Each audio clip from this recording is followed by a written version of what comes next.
Hola, buenas noches. Son las 8:30 en punto. Vamos a iniciar nuestra sesión, nuestra segunda sesión de la Sociedad de Oculoplástica. Y el día de hoy tenemos como invitada a la doctora Carlita Aguilera. Es la doctora Carla Janet Aguilera Ruiz. Y ella es egresada de la Universidad de Guadalajara. Hizo su carrera de médico cirujano y partero. Su residencia es egresada del Centro Médico Nacional de Occidente y el curso de alta especialidad en órbita, párpados y vías lagrimales en el Hospital Licenciado Adolfo López Mateos. Tiene varios trabajos de publicación con el doctor Antonio Pasca Zapata, con el doctor Alfredo Medina Zarco, publicaciones en el Congreso Panamericano de Oftalmología, en el curso internacional de la Asociación Mexicana de Cirugía de Órbita, Párpados y Vías Lagrimales. Y su experiencia laboral fue asistente en la consulta oftalmológica en el Global Glaucoma Institute en Guadalajara y Zapopan. Estuvo también en la consulta oftalmológica en Omniláser en la Ciudad de México. Médico adscrito al servicio de oculoplástica también en Ciudad de México en Sala 1. Médico adscrito al servicio de oculoplástica Centro Oftalmológico del Sur en Ciudad de México y actualmente ejerce medicina privada también en Ciudad de México. Y también tenemos a la doctora Cintia, que va a estar con nosotros ayudándonos a coordinar este módulo. Ya varios la conocen también. Ella es egresada de la Universidad Autónoma de Guadalajara y la alta especialidad de órbita, párpados y vías lagrimales fue en el Instituto Fundación Conde de la Valenciana. Actualmente es médico adscrito a órbita, párpados y vías lagrimales de la clínica 180 del Seguro Social y también ha estado en centro médico también apoyándonos. Muy bien, buenas noches a Carlita y a Cintia. Buenas noches, Hola, doctora. buenas noches. Hola, buenas noches a todos. Muy bien, Cintia. Ok, bueno, para empezar vamos a hablar sobre blefaritis. Creo que es una enfermedad común y muchas veces puede pasar desapercibido con esta situación en que vienen los pacientes con alguna alteración o te refieren sensación de cuerpo extraño o te refieren a alguna otra cuestión. Son multitratados y muchas veces llegan contigo ya con muchos tratamientos y en ocasiones desafortunadamente pasamos desapercibidos los anexos oculares y lo cual son muy importantes, al igual un interrogatorio pues sistémico. Y digo, no vamos a hacer tanto preámbulo por la cuestión de tiempos. Si tienen cualquier duda, cualquier aclaración en cuestión de lo que empecemos a comentar, por favor, si gustan escribirnos y nosotros intentamos hacer las cuestiones de los cuestionarios con la doctora lo más sencillo, fluido posible, ¿ok? Pues ahora sí que, sin más preámbulos, doctora Carla Janet Aguilar, muchísimas gracias, más antes que nada, por apoyarnos y si gusta iniciar, estamos a sus órdenes. Muy bien, buenas noches a todos. Gracias por la invitación. Vamos a empezar entonces la plática de blefaritis. Como ya lo comentó la doctora Cintia, la blefaritis pues es una causa muy común de consulta oftalmológica. Y vamos a empezar con unos casos clínicos para conocer un poquito más de por qué es de difícil manejo algunas veces, ¿no? Empezamos con un masculino de 74 años, sin antecedentes de importancia, dentro de sus antecedentes oftalmológicos con blefaroconjuntivitis de repetición desde el 2018. Bueno, él comenta que le comentaban que era blefaritis en las consultas, les daban tratamientos con antibióticos en ungüento o en gotas y cedían. En mayo de 2021 tuvo que realizarse un curetaje anterior por una chalación justo en el ojo izquierdo. Acude conmigo en noviembre del año pasado por sensación de basura en el ojo izquierdo de aproximadamente una semana de evolución. Aquí es importante hacer un interrogatorio directo donde hay que preguntar más cosas, no solo la sensación de basura. Él presentaba ojo rojo bilateral, lagrimeo ocasional, comezón en párpados, es muy importante, que los veía rojos, y negaba baja visual o secreción. Durante la exploración encontramos una buena agudeza visual mejor corregida. El resto de la exploración lo voy a obviar porque estaba todo normal, pero dentro de sus anexos se encontraban erimatizados, con eritema, telangiectasias, no se aprecia muy bien en la foto por mucha luz, pero también tenía un poco de collaretes, tanto en el párpado superior e inferior en ambos ojos, y en el ojo izquierdo tenía un poquito de distiquiasis inferior que contactaba con la córnea y estaba haciendo ya una queratitis punteada superficial, ¿no? Al interrogatorio de enfermedades sistémicas, él negaba todas. Como ahora acuden a consulta con el cubrebocas, yo pedí que se lo retirara, y entonces para observar el resto de la piel, y encontré pues zonas de eritema, pápulas, pústulas, y él decía, bueno, estoy muy grande para que me salga acné, y pues entonces concluí que era algo de rosácea y que involucraba el área ocular. Entonces el diagnóstico en realidad no era una blefaritis simple, sino una rosácea ocular, ¿ok? Entonces ya dimos tratamiento, tanto sistémico, se envió a servicio de dermatología y regresó el paciente ya con mejoría sintomatológica.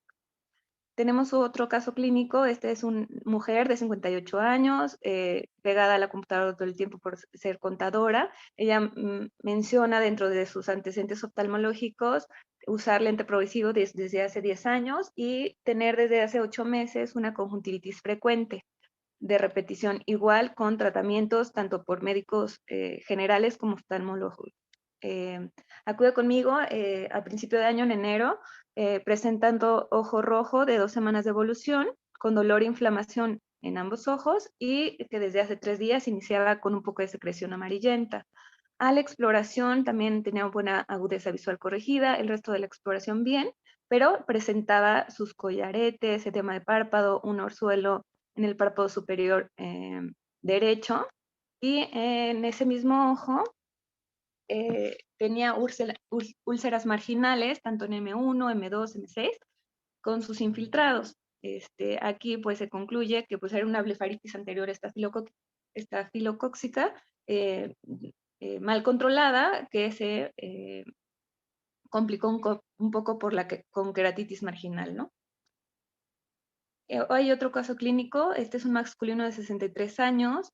Su antecedente de importancia es que él es médico familiar. Ahorita van a ver por qué. Tiene el resto normal. Usaba lentes progresivos desde hace varios años, y él tenía conjuntivitis recurrentes desde 6 años antes. Como él menciona que es médico en la institución, él se automedicaba, o sea, empezaba con secreción o molestias en los ojos, y él solo se ponía o cloranfenicol gotas, ungüento, tobramicina con dexametasona por periodos cortos, hasta polimixin. Pero hace 3 meses inició con molestias en los ojos, inflamación, el ojo rojo persistente. Acudió con un médico oftalmólogo, el cual le dijo que se trataba de blefaritis. Entonces inició el tratamiento con sofixin de X ungüento. Durante una semana le dio tratamiento, cita control, y vio que no había mejoría. Empezó con otros tratamientos, unas toallitas para mejorar la superficie, aseo de párpados, tirar gotas, pero no mejoraba.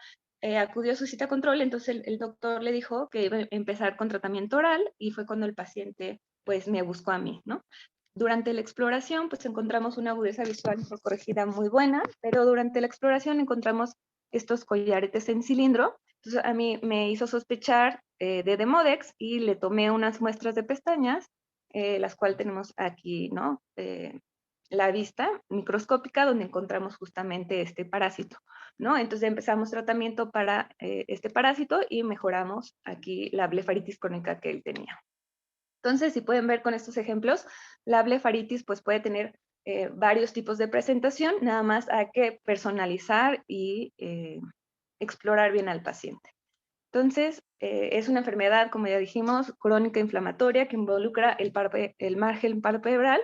Y a mí en la residencia nos decían mucho, así cuando nos llegaban, ay, blefaritis, ay, no queríamos verla, y los doctores nos decían, no, es que la tienes que tratar bien, porque en realidad es lo que te va a dar de comer cuando vayas a tu consulta privada, porque muchos pacientes se van a quejar de eso.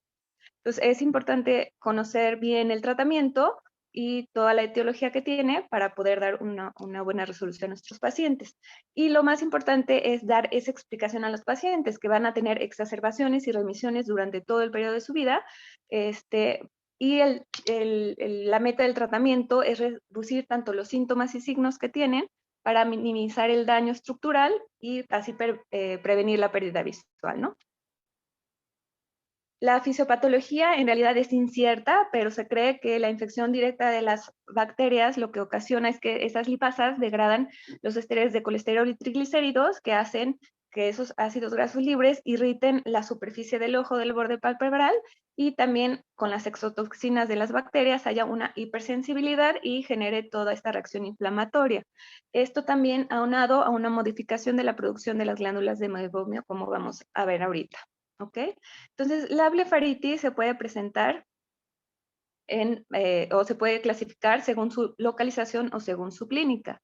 Según la localización es pues dependiendo de la lamela que esté afectando del párpado, anterior, posterior o en su parte angular de los cantos externos, o según su clínica, estafilocóxica, en la seborreica o la disfunción de las glándulas de meiobomio.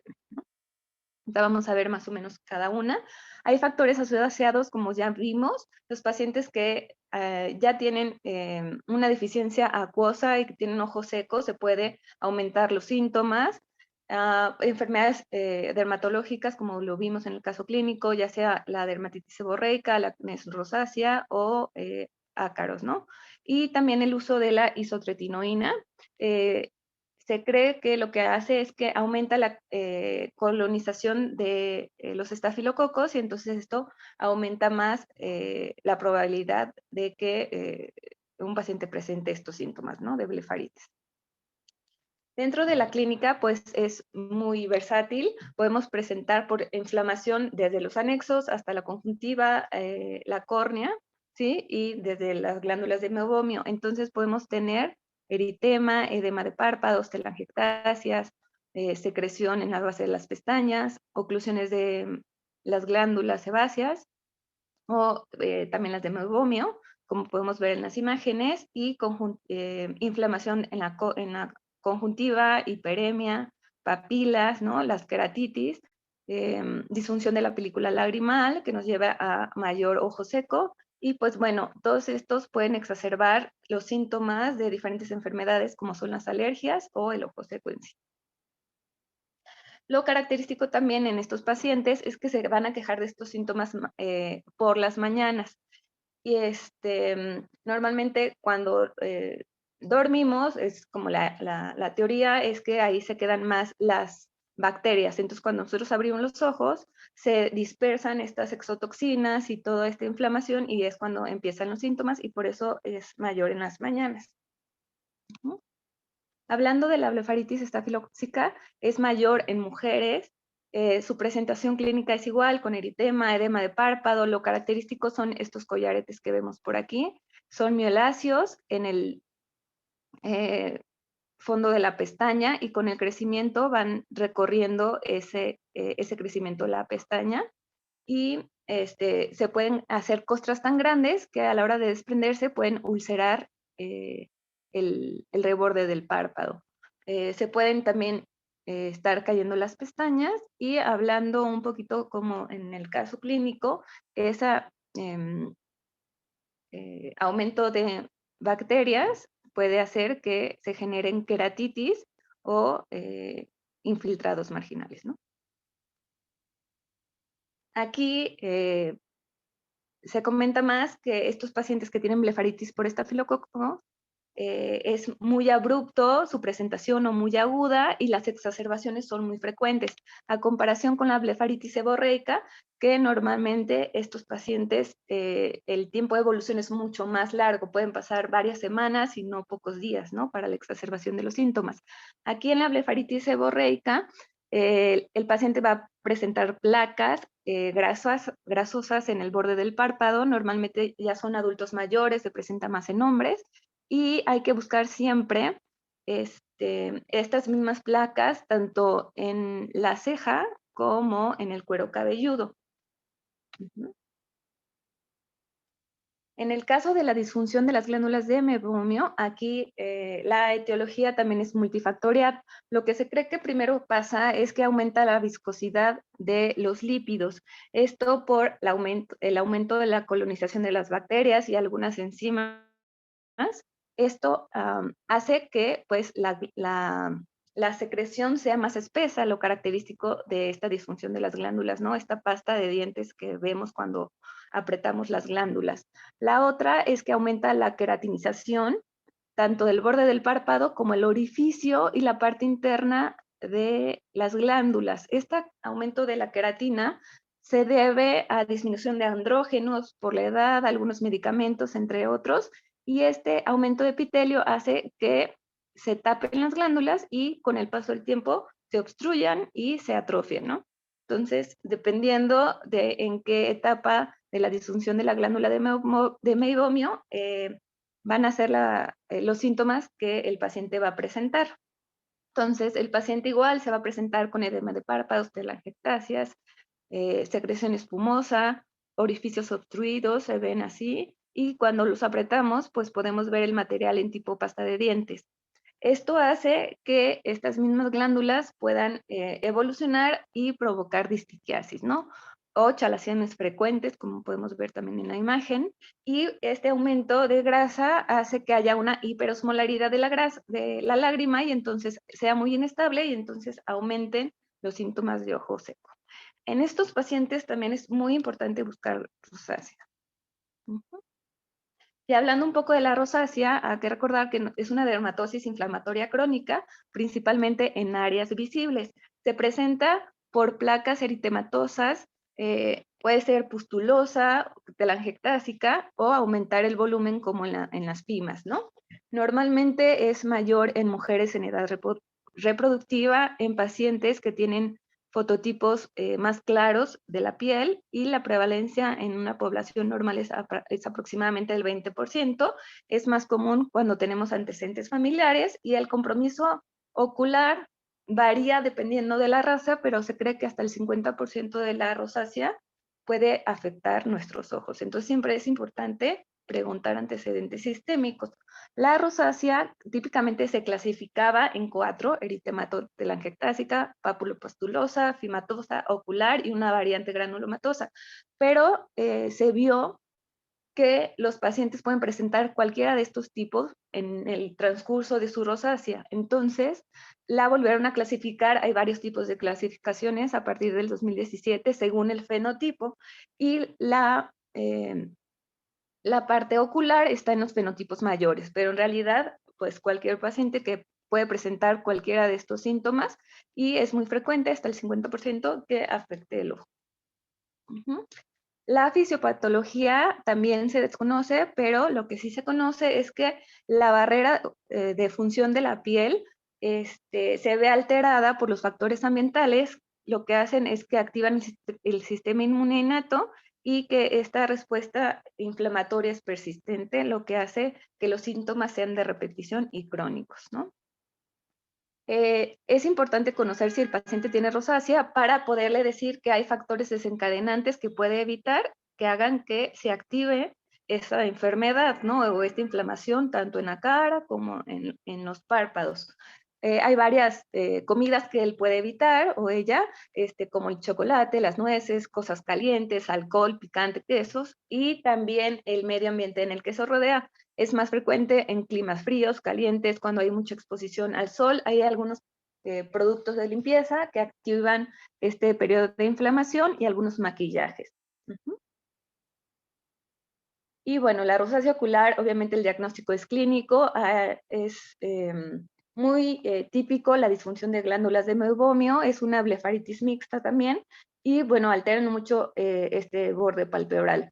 La lágrima igualmente es oleosa, y pueden tener chalaciones de repetición. Hablando de la demodicosis, la epidemiología es muy variable dependiendo del país donde se estudie, pero se hizo un review desde el 2011 al 2020, en la cual la prevalencia a nivel mundial es del 36% más o menos, desde países como Israel, Dinamarca, etcétera, también varía mucho, ¿no? Ahorita vamos a ver algunos de los factores de riesgo. Se cree que personas pueden tener la demodicosis, más bien está comprobado, pero sin tener síntomas. En los estudios también se ven, ¿no?, los casos y controles cuando las blefaritis pueden tener hasta el 73% de demodicosis y una persona control hasta el 40%. Entonces es importante siempre tener en cuenta o pensar en esto.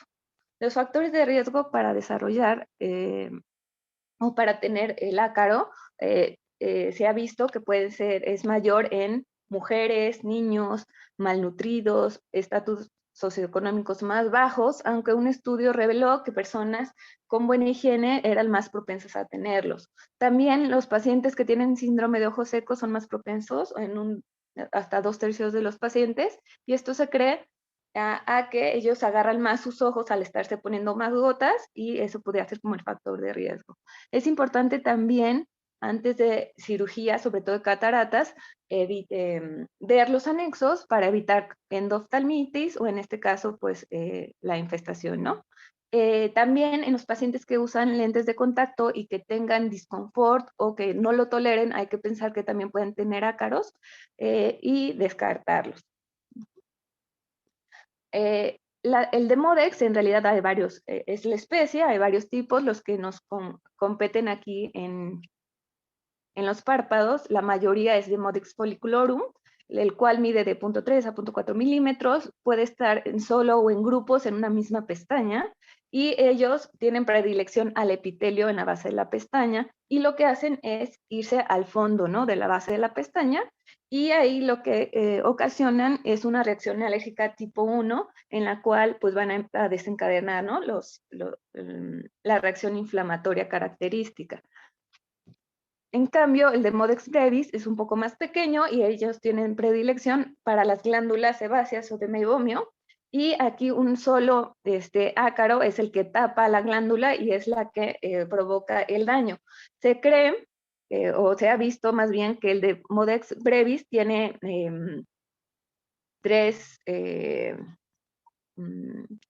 tres mecanismos de daño, ya sea el daño directo o directamente que él esté ahí y cause la reacción química, porque tiene algunas enzimas como las proteasas, y la otra es la inmune. El ciclo de vida del Demodex es aproximadamente de 14 días. Cuando llega un Demodex hembra, deja sus huevecillos en la zona y después de 5 días se eclosiona y es cuando sale ya el ácaro y dura aproximadamente 7 días con vida. Este Demodex lo que hace es degradar el epitelio y producir una reacción que es lo característico para producir la caspa cilíndrica, que es lo que vimos acá abajo, ¿no?, en el paciente. Es un signo patognomónico, entonces cuando lo veamos hay que pensar inmediatamente en Demodex. También lo característico es que el 100% de los pacientes se quejan de comezón en la base de las pestañas. Entonces, la comezón más ver la caspa cilíndrica, entonces hay que pensar obviamente en Demodex. La diferencia con el estafilococo es que los collaretes que producen el estafilococo son más mioláceas y crecen o se recorren según el crecimiento de la pestaña. Entonces no siempre los van a encontrar en la base, sino en el recorrido de la pestaña hay que buscarlo. Y estas siempre van a estar en la base de la pestaña. Es importante la exploración de anexos, como decía la doctora Cintia, porque la mayoría dan así como un laparazo hacia el párpado y no piden que el paciente vea hacia abajo. Cuando nosotros pedimos que el paciente vea hacia abajo, podemos ver cómo está el nacimiento de las pestañas, las telangiectasias y pues todo un mundo más, ¿no?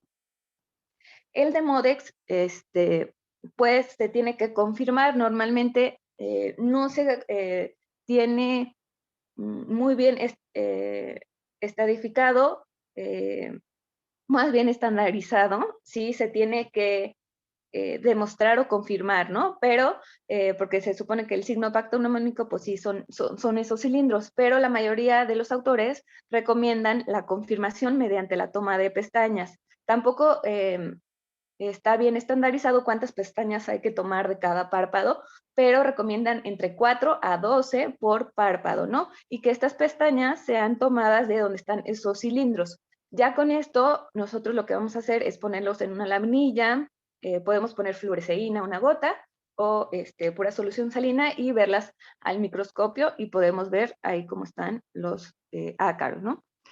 También podemos usar la microscopía confocal en vivo o hay una técnica de rotación de Mostrata.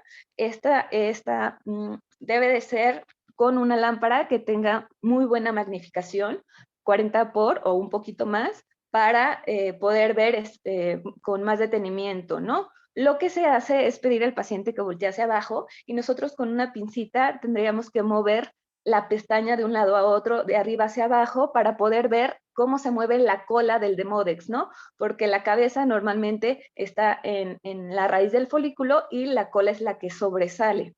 Entonces, con esta técnica nosotros pudiéramos ver cómo se mueve el Demodex, ¿no?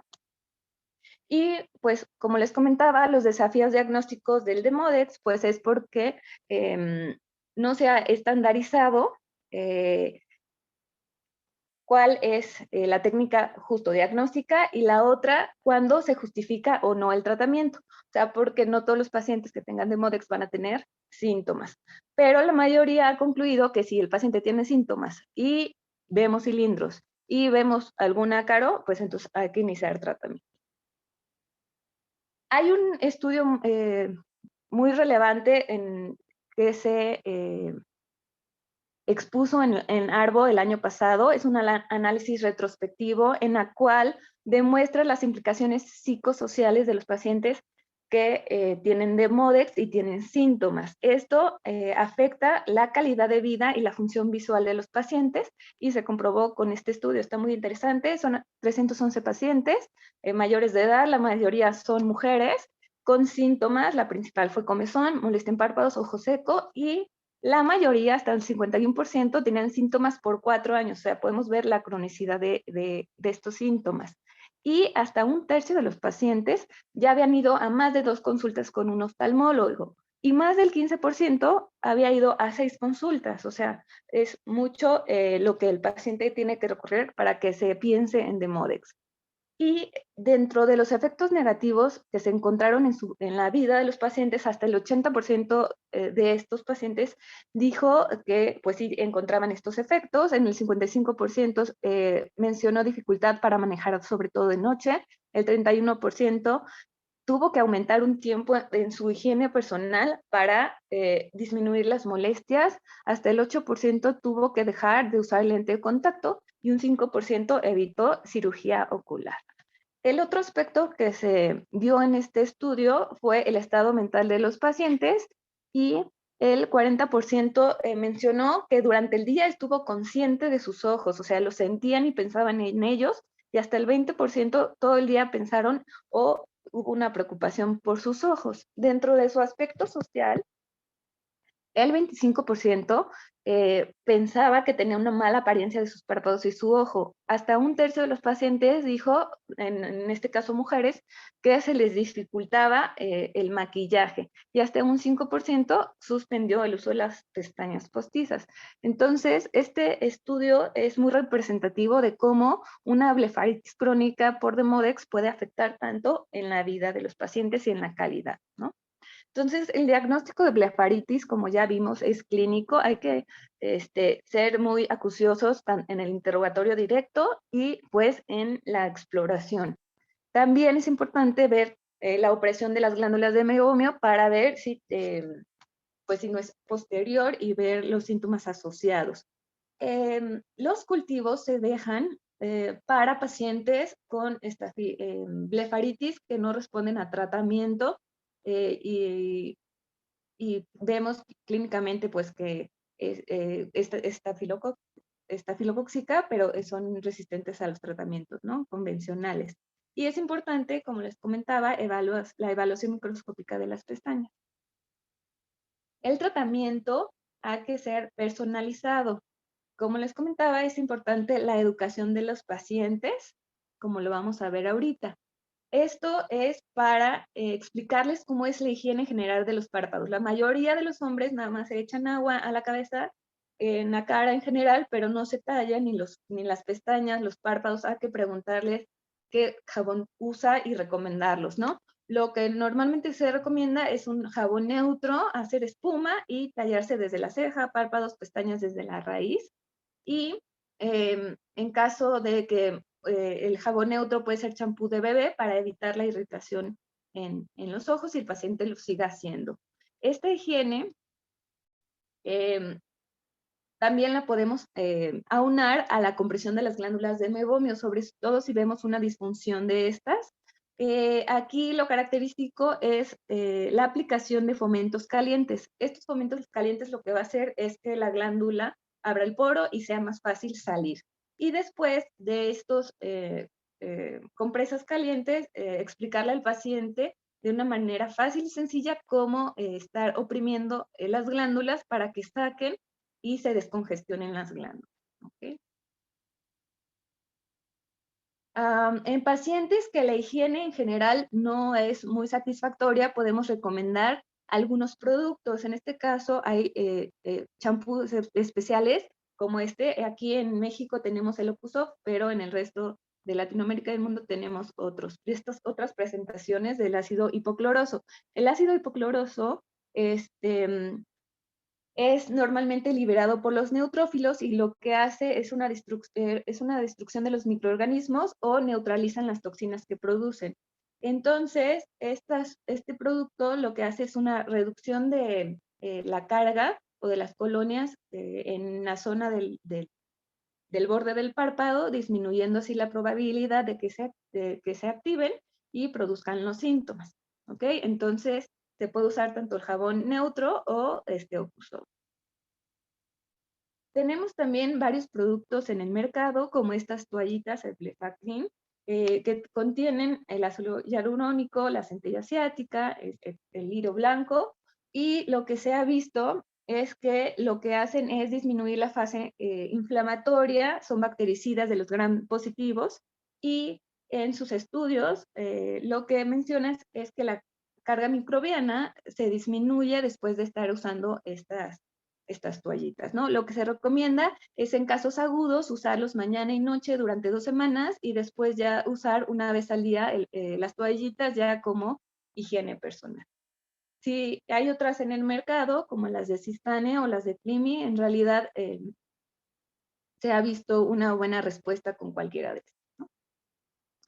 En pacientes con blefaritis seborreica, se recomienda usar el Blefagel Duo.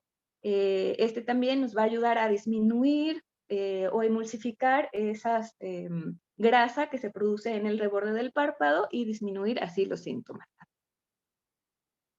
Y bueno, es importante agregar antibióticos. Se prefieren antibióticos en ungüento para que permanezcan más tiempo en la superficie del párpado y tenemos varios tipos, ¿no? Dependiendo.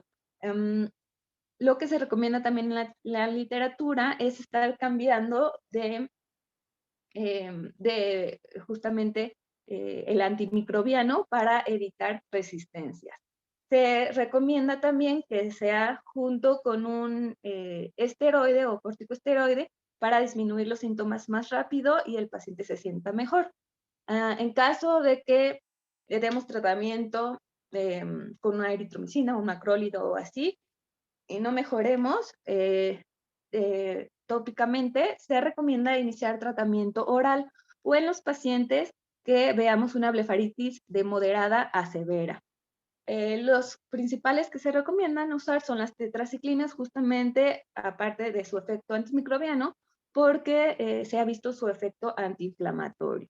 Dentro del más usado es la doxiciclina a dosis de 100 miligramos 2 veces al día durante una semana y después dejarlo hasta 4 semanas una vez al día, ¿no? Aquí la verdad es que los pacientes no tienen tan buen apego a tratamiento y entonces también se recomienda usar la aminociclina, que esa es por 2 semanas. Usar 100 miligramos, o sea, 50 miligramos en la mañana, 50 en la noche durante 2 semanas y darle un seguimiento al paciente, justamente porque se ha visto que no tienen buen apego al tratamiento cuando el tratamiento oral dura más de 2 semanas.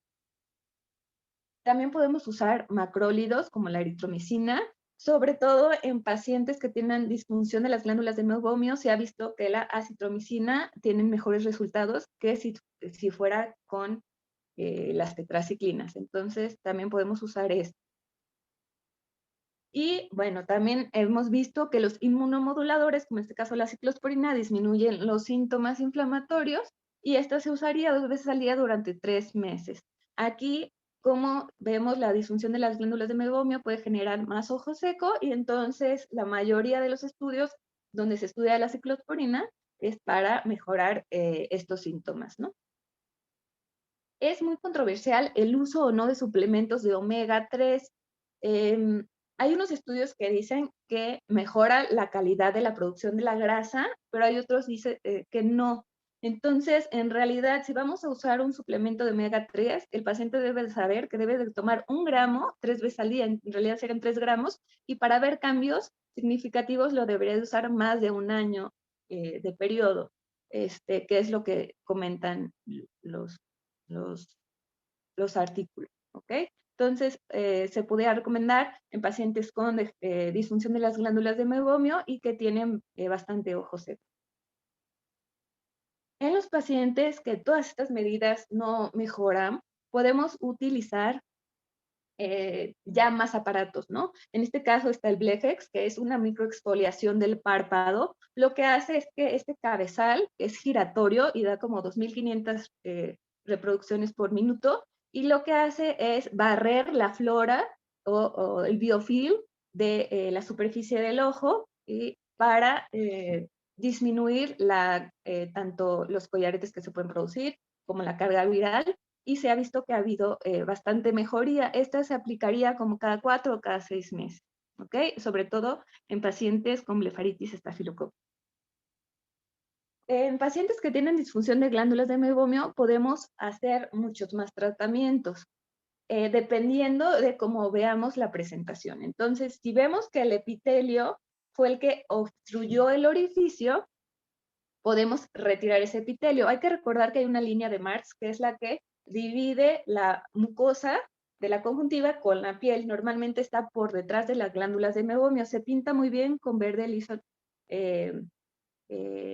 Y podemos ver que en los pacientes que tienen disfunción de las glándulas de mebomio, aumenta este epitelio, y lo que hace es obstruir estas glándulas.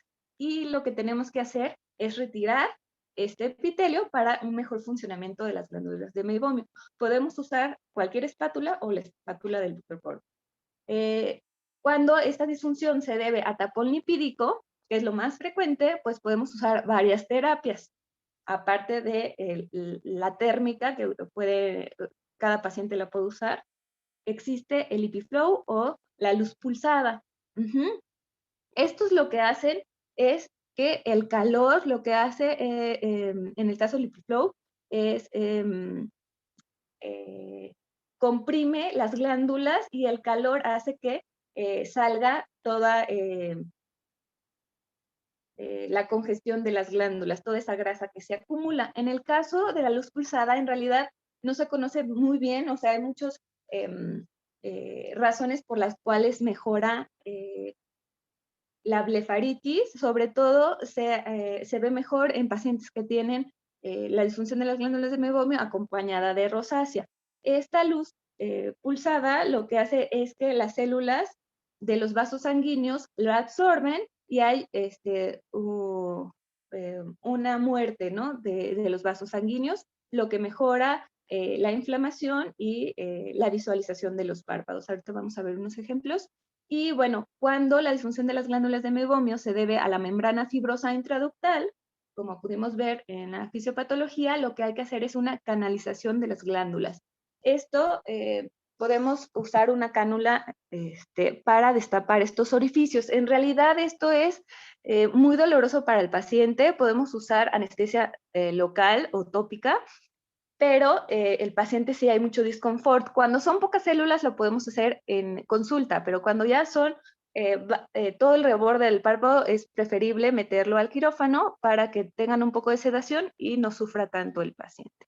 Esta canalización lo que hace es pues destapar la profundidad de las glándulas y eso hace que su funcionamiento sea mejor y evitemos la atrofia.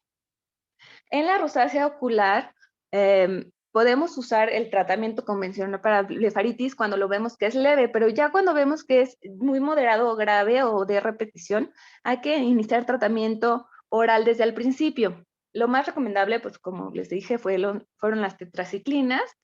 Aquí hay varios estudios, las cuales mencionan que usar la doxiciclina a dosis de 40 miligramos al día o 100 es lo mismo, no hay una mejoría significativa si usamos 100, lo que sí es que los efectos adversos para el paciente son un poco peor. Entonces se recomienda mejor usar 40 miligramos al día.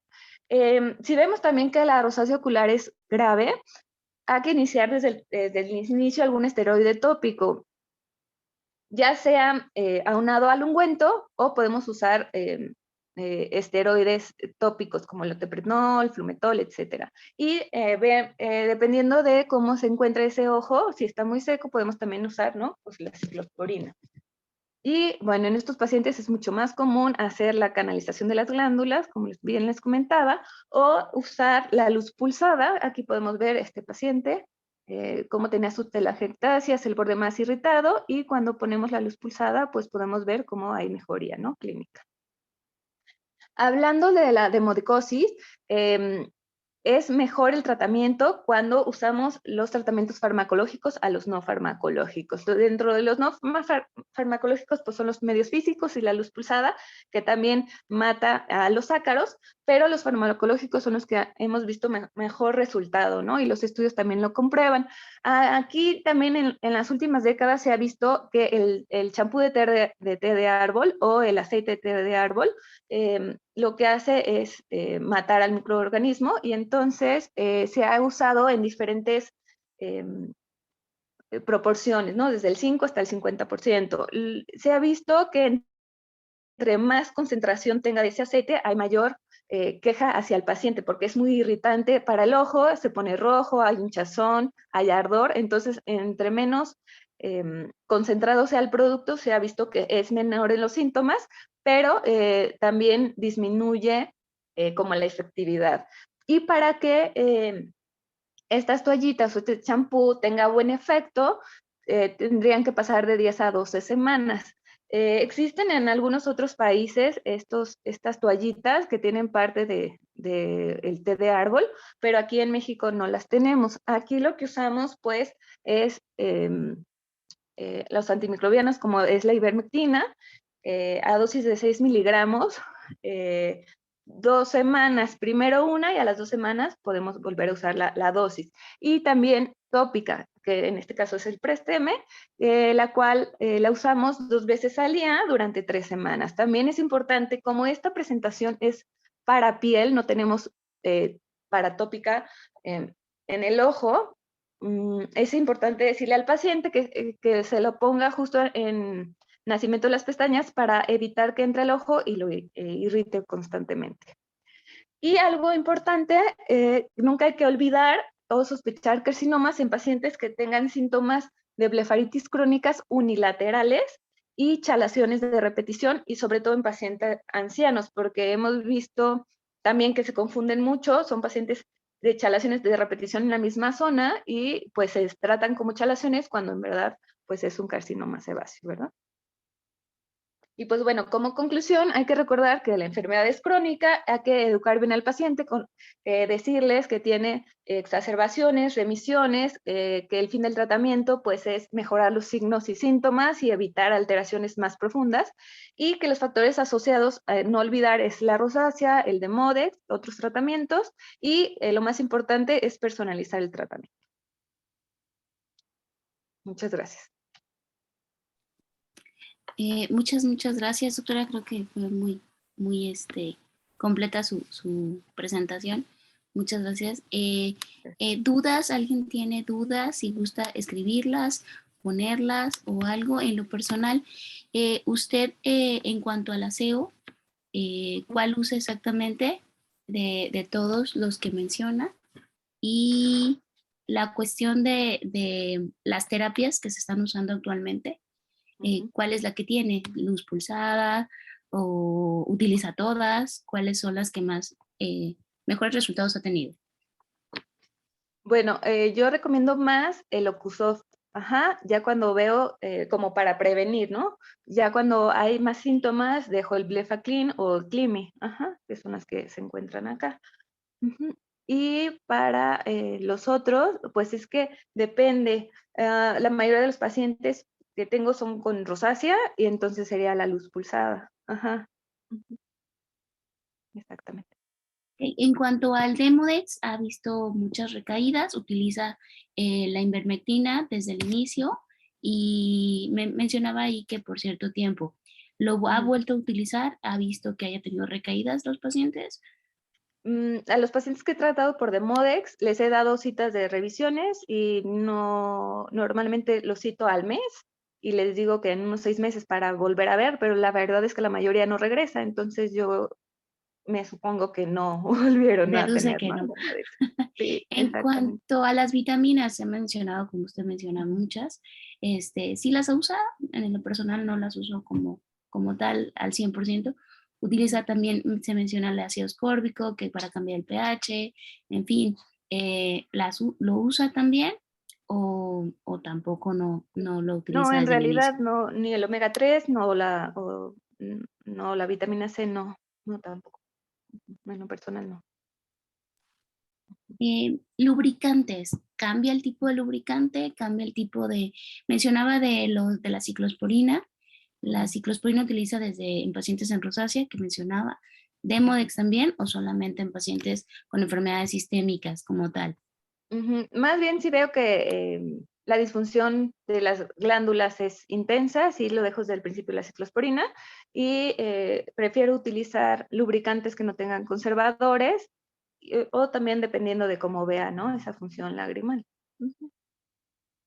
Okay. Mencionaba un doctor cómo conseguir el champú, si usted conoce dónde Ah, puede ok. conseguir el champú de té. Bueno, aquí donde lo he encontrado es en Body Shop, en The Body Shop. Ahí lo venden en frasco líquido. Entonces, lo que yo le recomiendo a los pacientes es que 1 mililitro, si se lo ponen directamente, les quema, les arde. Entonces, les digo que unas 4 gotas los pongan pues en un frasquito de 50 mililitros y con ese se estén haciendo sus aseos cuando se estén bañando. Justamente para evitar. La verdad es muy a priori esta recomendación, porque pues aquí no tenemos, ¿no? Cómo estadificar el 5%, el 50%. Entonces, sí. Mencionaba otra doctora, mencionaba que en esta época de pandemia ha incrementado mucho las blefaritis, los orzuelos en los niños, y cuál es el protocolo que utiliza diferente en los pacientes, en los infantes. Este, en realidad casi no veo niños, pero cuando me ha tocado verlos,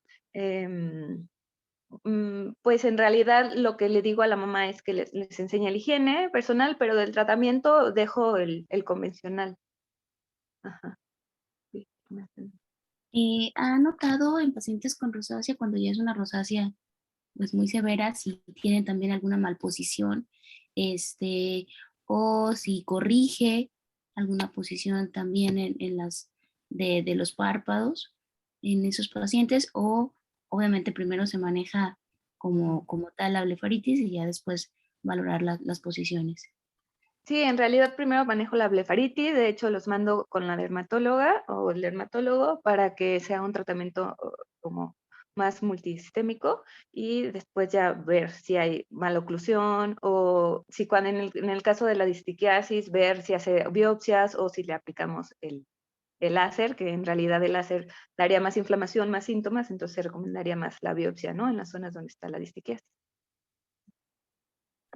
¿Cuánto tiempo usa la luz pulsada y desde cuándo? Menciona que obviamente se inflaman, entonces, ¿cuánto tiempo le da? Pues normalmente se da en 5 sesiones en el párpado, dura aproximadamente 10 minutos la terapia y se tiene que estar haciendo como cada 4 meses, cada 6 meses, dependiendo de la respuesta del paciente. ¿Alguna pregunta que tengan más en el auditorio en total? La doctora Erika, que tenga alguna duda. Nada más, Carlita, por ejemplo, aquí es un poquito más difícil el tratamiento con los niños, sobre todo porque la mamá se asusta un poquito, ¿no? Y a veces como que se estresa de qué es lo que va a tener que utilizar. O sea, hay que platicar primero con los papás para que no se asusten. Y yo creo que estarlos con revisión continua, el aseo y estar muy pendientes para que los papás sobre todo no estén como angustiados, ¿no? Porque a veces, como mencionó la doctora Carlita, son pacientes que llegan y ya tienen varias visitas con el oftalmólogo. Entonces yo creo que en los niños, sobre todo, darles un poquito de confianza e insistirles que no se va a quitar con un tratamiento, pero sí se puede controlar. Y en los jóvenes también es un poquito, también son multiresistentes. Entonces aquí insistir mucho con el aseo, a veces las jovencitas con el maquillaje. A veces nos dicen, es que no me maquillo y está todo lleno ahí de maquillaje. O también las señoras que les dices, es que traen mucho maquillaje. No, sí, me estoy desmaquillando muy bien. Tengo mi desmaquillante en la noche y no me queda nada de maquillaje. Y a veces pues nos da pena decirle, no, es que está todo lleno de maquillaje. Entonces eso también dificulta el drenaje de esas glándulas, ¿no? Entonces yo creo que insistir mucho en el aseo, tanto en los niños, en los jóvenes, en los adultos, el aseo sí es bien importante y como tú mencionaste, explicarles a lo mejor en el consultorio cómo se debe de hacer el aseo. Hay unos esquemas, a veces se los damos para que ellos los vean y ahí viene cómo se tiene que hacer el aseo, ¿no? Porque a veces no saben. Háganse el aseo, pero no saben cómo se hace. Uh-huh. Y la otra cosa importante, cuando vemos una chalación o un orzuelo recidivante o que ya está como multitratado, es bien importante tener la sospecha siempre de descartar la patología ya de más y saber cuándo tomar la decisión de tener una biopsia. Uh-huh. Creo que eso sería lo más importante. Creo que hay varias preguntas en el chat. Mencionaba una doctora también comentaba, la doctora Gabriela, que quería agregar que en niños también es muy común que las primeras manifestaciones de rosáceas a nivel ocular y que vale la pena hacer el diferencial con una flicténula. Manejar con esteroides de baja de potencia, sobre todo. Hablando de esteroides, ¿usted cuál maneja de los esteroides oculares en los pacientes? De los esteroides tópicos, yo manejo loteprednol, flumetol, y dejo un poquito más los que penetran más para casos más resistentes. Ajá, en dosis reducción. Uh-huh. En cuanto al aceite de té de árbol, ¿lo diluye, mencionaba, o lo pone directo? Les digo a los pacientes que se diluya previamente porque realmente arde. Directo. Si van a The Body Shop pueden pedir una muestra y hacer la prueba y la verdad es que arde bastante. Molesta entonces, mucho. Mejor diluirlo previo antes de ponerlo directamente con hisopo. Yo a la hora de explicarle el higiene a los pacientes, les digo que es mejor usar sus dedos limpios, que sea a la hora del baño, justamente porque si usan algún hisopo, lo que me ha tocado es que los pacientes luego se pican el ojo y llegan con más molestias, entonces prefiero que utilicen sus manos a que usen algún otro tipo, o si no, las toallitas. Igual la invermectina que menciona. Sí, directamente del pomo a su dedo, pero con las manos limpias para evitar que se contamine. Sí, justamente, también de hecho el ungüento, prefiero decirle que lo usen directamente con el dedo a evitar el hisopo, ¿no? Que luego se están, también como sueltan un poquito de algodón, luego se quedan es molesto, en sí, las claro. pestañas y es molesto. Okay. Excelente sesión, de verdad. Muchas felicidades, doctora. Muchísimas gracias por la presentación. ¿Tienen más dudas en el chat? Aún tenemos tiempo. Estoy buscando si hay alguna pregunta que que me falte.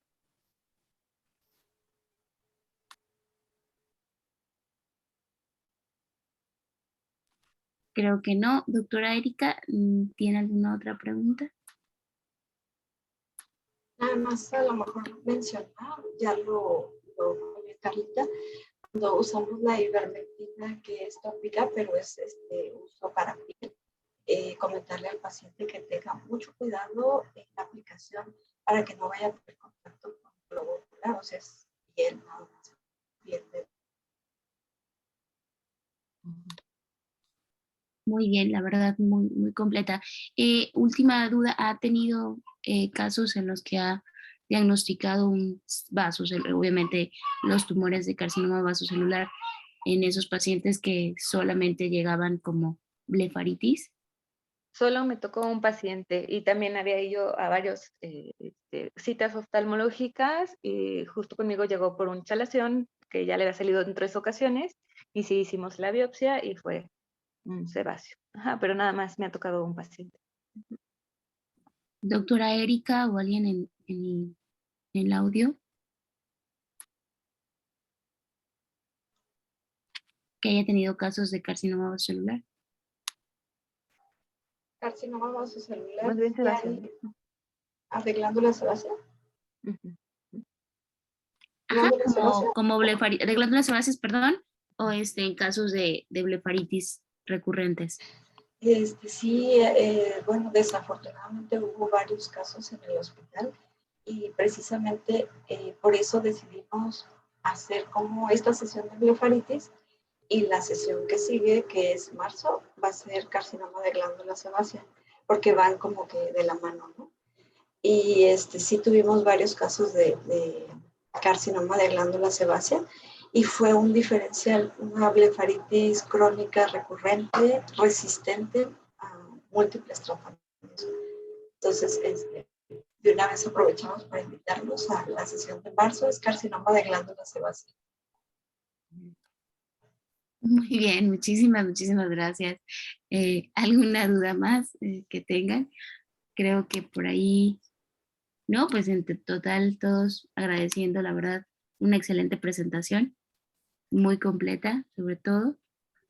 Muchas gracias. Muchas gracias, Carlita. No sé, No, se muchas gracias salió, por la Carla. invitación, doctora. Muy, muy bonita tu presentación. A veces hablamos de blefaritis y creemos que es un tema muy chiquito y es muy extenso. Y las blefaritis son como que los temas selectos, a lo mejor del oftalmólogo, el oftalmólogo general. Y a veces, como ya mencionaban, a veces como que se les pasa por alto, ¿no? Revisar la superficie ocular. Y sí es muy importante, digo, los anexos, ¿no? Y sobre todo antes de las cirugías hay que tenerlo. Sí. Y sobre todo en las cirugías intraoculares y también descartar alguna enfermedad sistémica. Creo que el hecho de usar el cubrebocas, quitarles el cubrebocas, ver si tiene algún tipo de dermatitis, algún tipo de alergias, también ver los antecedentes de algún tumor o alguna lesión externa, también en la cara. Es muy, muy importante qué tan expuestos están al sol, qué tan expuestos están a alguna otra cuestión dermatológica. Si son muy atópicos, porque también me ha pasado a muchos pacientes que son muy atópicos, tienen alergias a mil cosas y los pacientes llegan con blefaritis recurrente y por el estatus socioeconómico súper importante en los hombres, sobre todo es difícil que les enseñes o les expliques y les digas que tienen que hacer ese tipo de aseo. Muchos se rehúsan, lo hacen 3 días, 4 días y adiós, ¿no? Otros van al dermatólogo esas semanas, por esos días se sienten bien y vuelven otra vez, y me ha pasado. Y en ellos es muy complicado, más que nada en los hombres, por lo menos conmigo que he tenido experiencias que vuelven otra vez y así como que, bueno, esta vez ya voy a hacer caso y lo voy a hacer más frecuente, o esta vez no. Entonces, sí tienes que ser como muy, muy explícita en esos aspectos.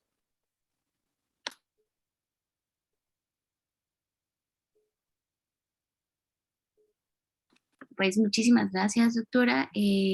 No sé si tengan no sé, no veo el tiempo, qué tan sobrados estemos o qué tan... Nos faltan 15 minutos, o sea, Ok. estamos bien en el tiempo. No sé Ok. si hay alguien aquí en el chat, es que no lo puedo ver.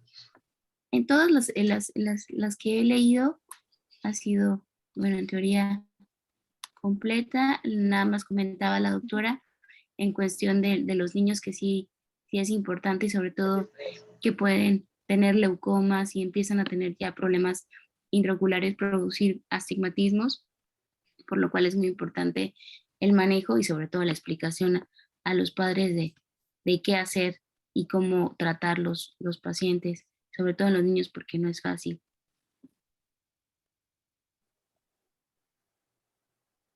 Pues muchas gracias, Carlita. No sé si alguien quiera hablar, decirnos algo. Creo que todos están.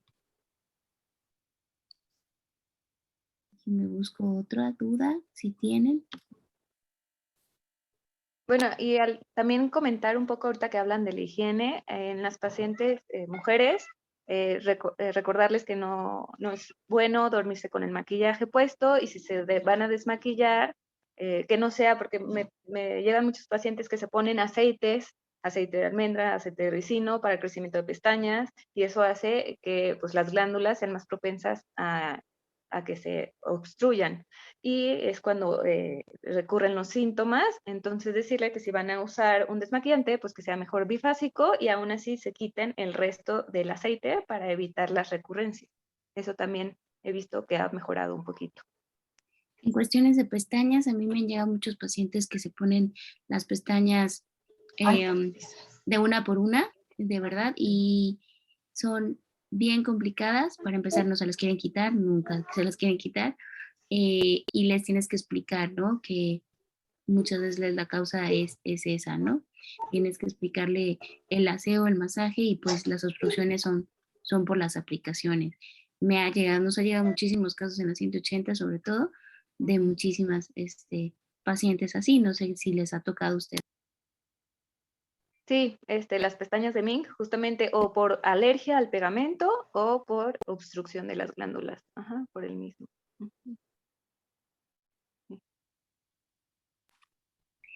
¿Ha usado aparte alguna otra cosa? Perdón, ajá. Perdón. Aparte de luz pulsada, ¿alguien de ustedes en la sesión, en toda la audiencia, ha usado algo más, algo diferente?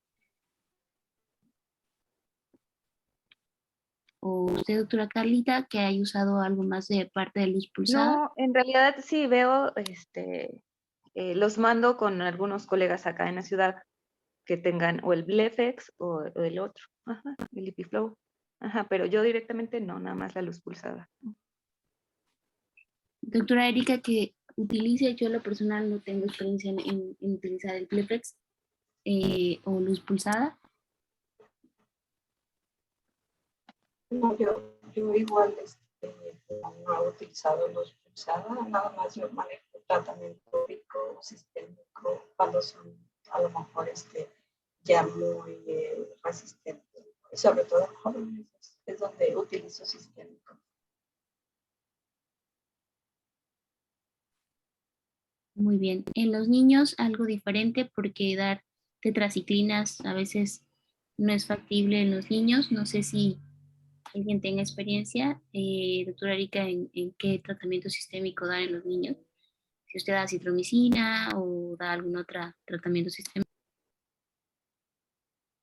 A veces en el niño yo creo que insistir en el aseo, porque a veces el niño pues está constantemente tallando y la pielecita pues es muy sensible, ¿no? No he tenido como pacientes en los que haya manejado tratamiento sistémico y más bien inicio con el aseo, platicar con los papás de que pues no se va a quitar con algún medicamento, que hay que estar enseñando al niño, lavarle sus manitas y sobre todo insistir en el aseo, ¿no? Y insistir en los papás pues que no va a haber un medicamento mágico que le va a quitar esa blefaritis en un día, en 10 días. O sea, esto es algo que va a seguir y que a lo mejor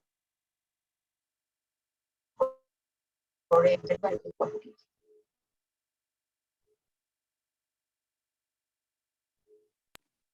En cuanto al abordaje de los pacientes de chalaciones en los niños, ¿cómo los abordan? Obviamente ya tienen la disfunción de glándulas, se hizo la corrección, persiste la chalación, los abordan al inicio, eh, le hace algún procedimiento después. ¿Cómo abordaría la cirugía de chalación? Si ven que ahorita está con una blefaritis muy intensa, ¿cuánto tiempo se esperan? ¿O en ese momento lo abordan? Pues en general, lo que yo hago, ya sean adultos o jóvenes, es dar tratamiento por una semana para calmar la blefaritis y después ya ver el tamaño de chalación y si es anterior o posterior, y ver el abordaje. En niños, o sea, lo más joven que he operado es de 8 años, un chalación, 2, 3 pacientes.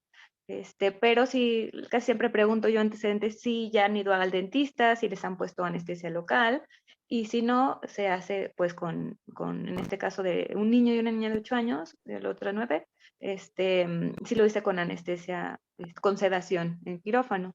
Los que son un poquito más adultos, pues sí los puedo hacer, ¿no? En el cuarto de procedimientos del consultorio, pero si no, pues sí. Y en cuanto a tratamiento, ¿les deja el mismo tratamiento? ¿Cambia algún tratamiento después de posterior del procedimiento? Después del procedimiento, casi siempre dejo gotas, no ungüento, y ya, o sea, básicamente casi es el mismo antibiótico. Ajá. En su caso, doctora, en su experiencia que tenga con los niños también, algo diferente que maneje. Pues en los niños sí hay que tener mucho cuidado porque no es una cirugía urgente que necesitemos meternos ya pasado. Así es. Entonces, ahí más que nada los papás son los que están a lo mejor que insisten, ¿no? Es que está muy feo, se ve muy feo. Entonces sí hay que insistir con el papá, bueno, hay que hacer observación, el niño no tolera a lo mejor con una anestesia tópica y realmente no es una urgencia. Entonces, pues yo platico con los papás y si ellos quieren que se someta al niño, pues platicarles que es una sedación y todas las sedaciones, aunque es algo pequeño como una chalación, todo tiene sus riesgos, ¿no? Pero si en los niños, yo sobre todo que sea una chalación muy grande, que ya sea muy crónica y que los papás, a pesar de haberles explicado y eso, ellos decidan que sí se realice la cirugía. Entonces, pero sí lo que es tener un consentimiento informado con los papás y pues no es una cirugía realmente de urgencia. Muy bien. ¿Alguna otra pregunta que tengan?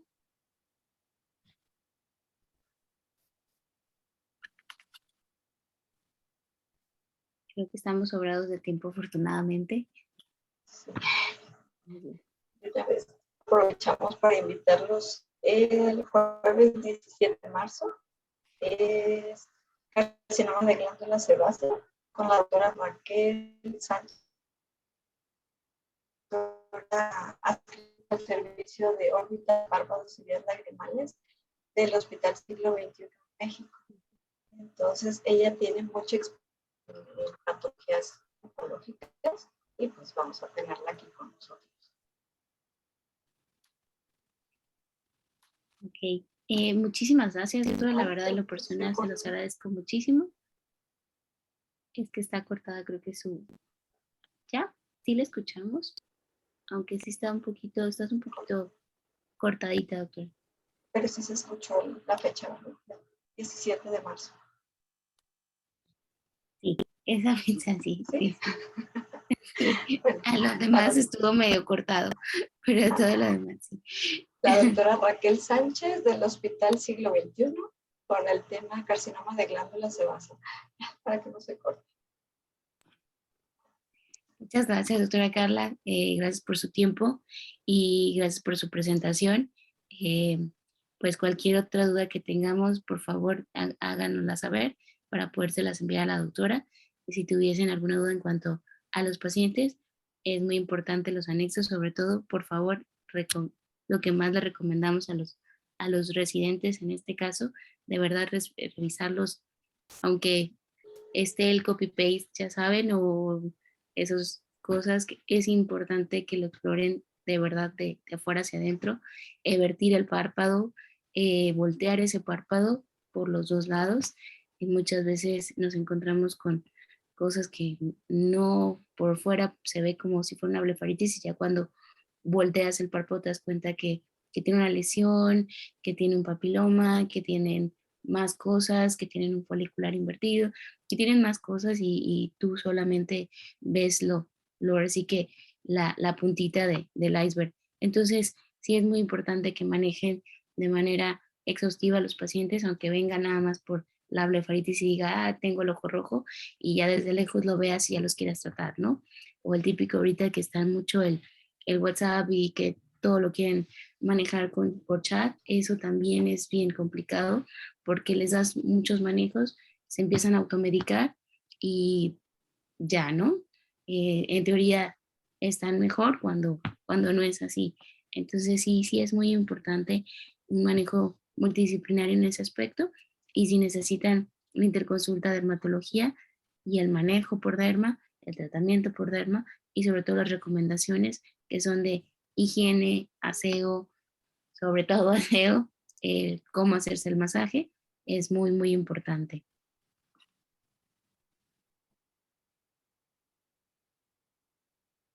Yo creo que si no hay preguntas, podemos despedir a la doctora Carlita. Una excelente participación, Carlita. Todos aquí en el chat te están escribiendo que muy bonita tu presentación. Y muchas gracias a Cintia también, que nos ayudó a coordinar esta sesión. Muchas gracias, Cintia. Gracias por la invitación. Gracias, doctora Cintia. Gracias, Carlita.